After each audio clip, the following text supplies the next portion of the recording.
ऐसा सावन की शिवरात्रि में या सावन के सोमवार में ऐसा क्या रहता है?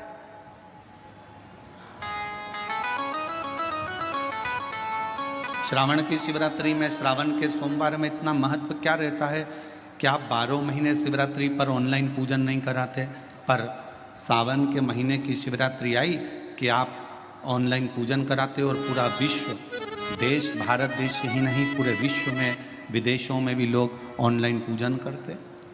आखिर क्या रहता है?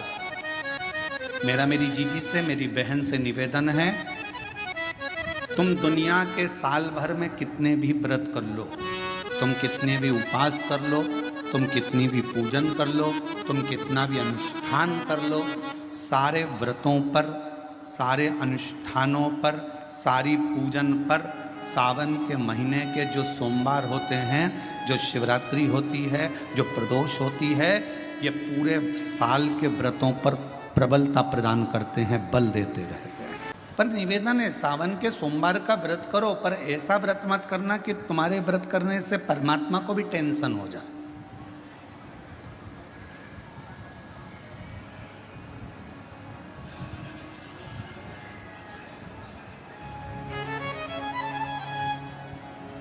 कई माताएं व्रत कर लेती हैं, मेरा सावन का महीने में व्रत है, पूरा 1 महीना व्रत करूंगी, 1 लौंग खाऊंगी, 1 गिलास दूध लूंगी, इसके सिवाय कुछ नहीं लूंगी, 1 फल खाऊंगी, इसके सिवाय कुछ नहीं। बहू बेचारी बोल रही, मम्मी शुगर ऊपर नीचे हो जाएगी, तुम्हारा बीपी ऊंचा नीचा हो जाएगा, तुम तो खाओ पियो। अब आपको पूरे महीने भगवान शंकर की आराधना भी करना है, पूजन भी करना है, अर्चना भी करना है, जाप भी करना है, कथा भी सुनना है, मंदिर भी जाना है, और मालूम पड़ा ऊपर से तुम बीमार पड़ गए। बीमार पड़ गए तो क्या मंदिर जा पाओगे? जम के तो बोलो नहीं। आराधना कर पाओगे? बैठ कर भजन कर पाओगे? कथा सुन पाओगे? नहीं। इसलिए व्रत ऐसा करना जिस व्रत में तुमको भी टेंशन नहीं, तुम्हारे परिवार को भी टेंशन नहीं, और भगवान शंकर को भी टेंशन नहीं, किसी को चिंता नहीं, तुम्हारे व्रत करने से किसी को परेशानी नहीं। मालूम पड़े तुम भोजन का त्याग कर दो, इसका त्याग कर दो, उसका त्याग कर दो, सब चीज़ों का त्याग कर दो और बीमार पड़ जाओ, तो शिव महापुराण की कथा कहती है ऐसा ऐसा तप, ऐसी साधना किसी का नहीं। तुमरुका जी जब कथा कहने के लिए बैठे, चंचुला देवी ने तुमरुका जी से एक प्रश्न किया कि कथा सुनने का नियम क्या है?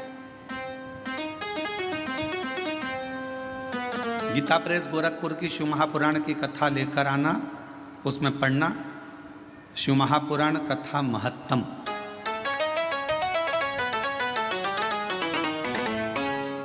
कथा को सुनने का नियम क्या है, यह भागवत में भी पूछा गया। परीक्षित ने सुखदेव जी महाराज से पूछा था कथा सुनने का नियम क्या है।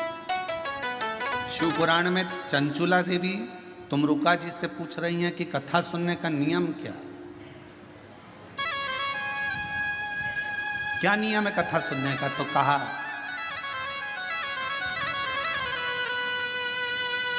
एक समय फलहार करो, शिव महापुराण की कथा को श्रवण करो, भागवत कथा को सुनो। इतना ना बने, एक समय फलहार करो, दूसरे समय भोजन करो, पर शिव महापुराण की कथा को जरूर सुनो।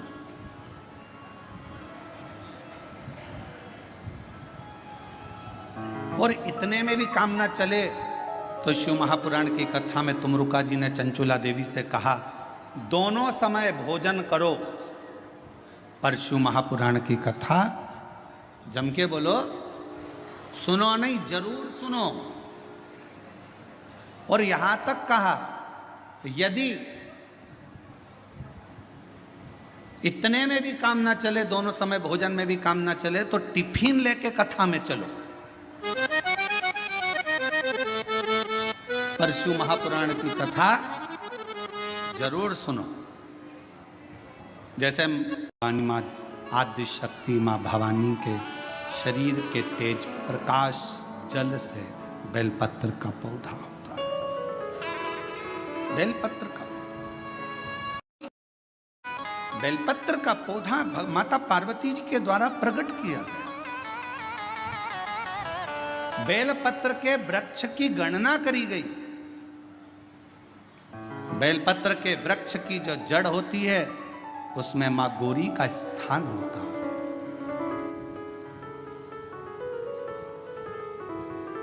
बेलपत्र की जड़ में महागौरी है, बेलपत्र के तने में माहेश्वरी है, बेलपत्र के शाखाओं में दक्षिणायनी माता है, बेलपत्र की पत्ती में मां पार्वती है, बेलपत्र के फल में मां कात्यायनी है और बेलपत्र के उस सुंदर आनंदमय फूल में उस फूल के अंदर मां गौरी विराजमान है। ऐसा पूरा बेलपत्र के वृक्ष की गणना करी गई। चाहे शाखा हो जड़ हो, बेलपत्र के पूजन का कितना भी एक पत्र आया है, अच्छा है देखिए, जिसके नीचे बैठकर यदि कोई अनुष्ठान, कोई तप, कोई साधना, कोई व्रत, कोई उपास किया जाए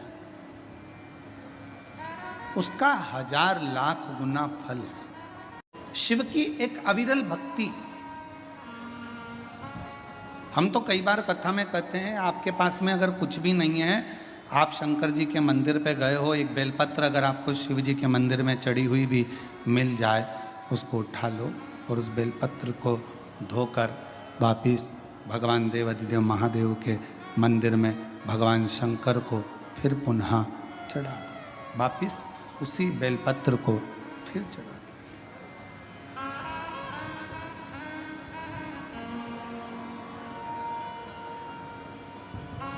और कई बार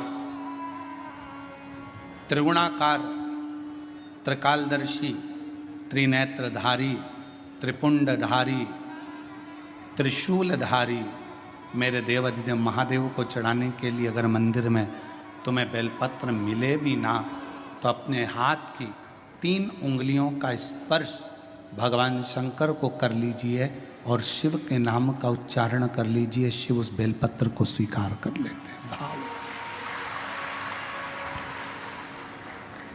एक स्वच्छ भाव, निर्मल मन सो मोहि पावा।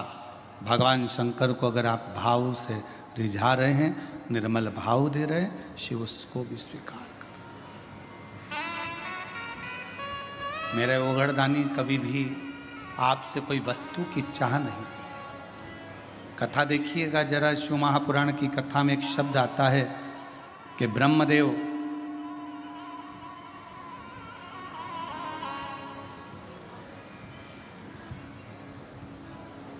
भगवान नारायण के सामने जाकर कहते हैं कि मैं शिव को नहीं स्मरण करता।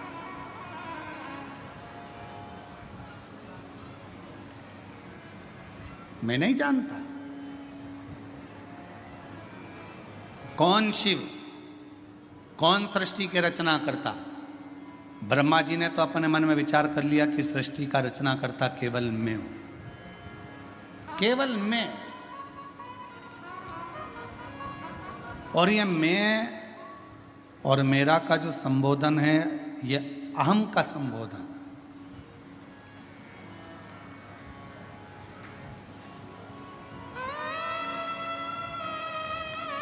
महाराज,